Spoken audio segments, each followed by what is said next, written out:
I love everything and I hate no one.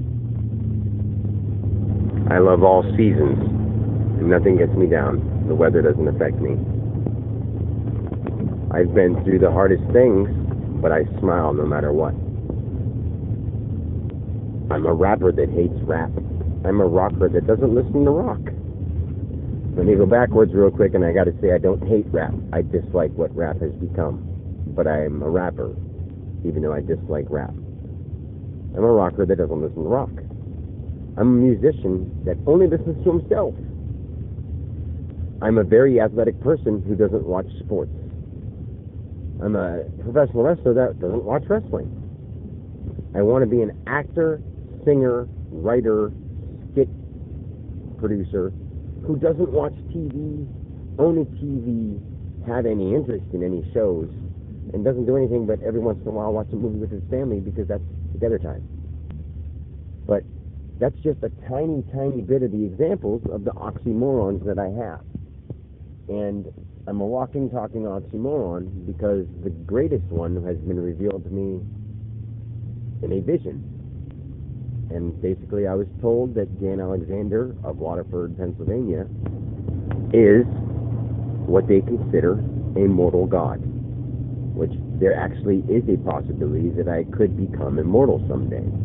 But that's up to me, and that's up to how far I teach people and show people what they can become.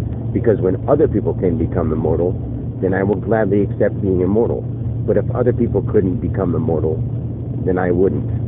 But at the same time, the idea of being immortal doesn't mean you can't die. It just means you can only if you want to. Because there will become a time where everybody wants to be done. Like, immortal means that you're not going to age. You're not going to... I mean, you'll age to a certain spot, but once you get to the point where you learn how to heal yourself and fix those degenerative things in your body, you'll be able to stay at the same age. And almost like you have a golden cord that goes along your timeline of life, because time is just an illusion. And when you really get to that point where you are on top of time's illusion, which is on like the 12th chakra, like that's like the 5th of the spiritual chakras. So I mean, like that's something that's not going to happen for me, if ever, for a very long time.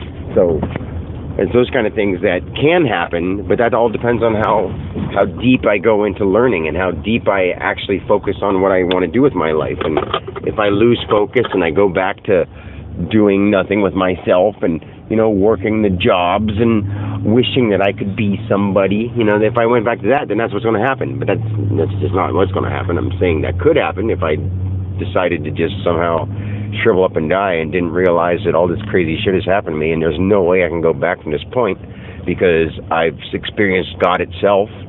And I don't know how to explain that even, really. I mean, if I say that, today I had a conversation with this lady Janet at Surefine in Albion, and they actually were the first two people that saw me. There was Janet and there was Kim. And Kim apparently was drinking on the job and was encouraged to write a resignation letter, so she's gone. But Janet and Kim were the first two people that saw me the day that I had my experience. And I saw in their eyes that they knew what I was talking about. And today when I was talking to Janet, like, I haven't brought it up to her in a while, and I brought it up to Janet. I was like, remember what happened months ago? I was like, well, that still happens to me every day. That's how I am. That's my life now.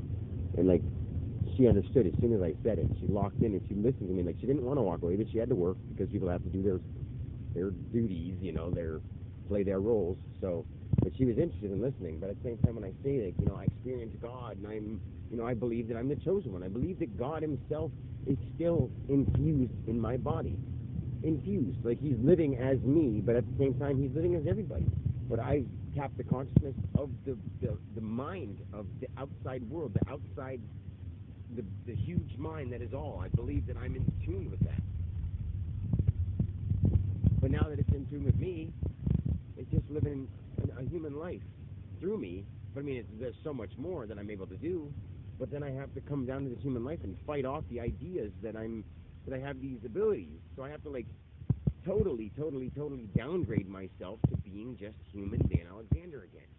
And like I've been saying to my parents lately, you know, and my kids, and I feel bad. I love my kids. I love my parents more than anything. But then I say stuff like, if I'm not just, playing the role of your dad, and I'm playing the role of your son, and it doesn't mean anything at all. But at the same time, it means everything at this point in time in this human life.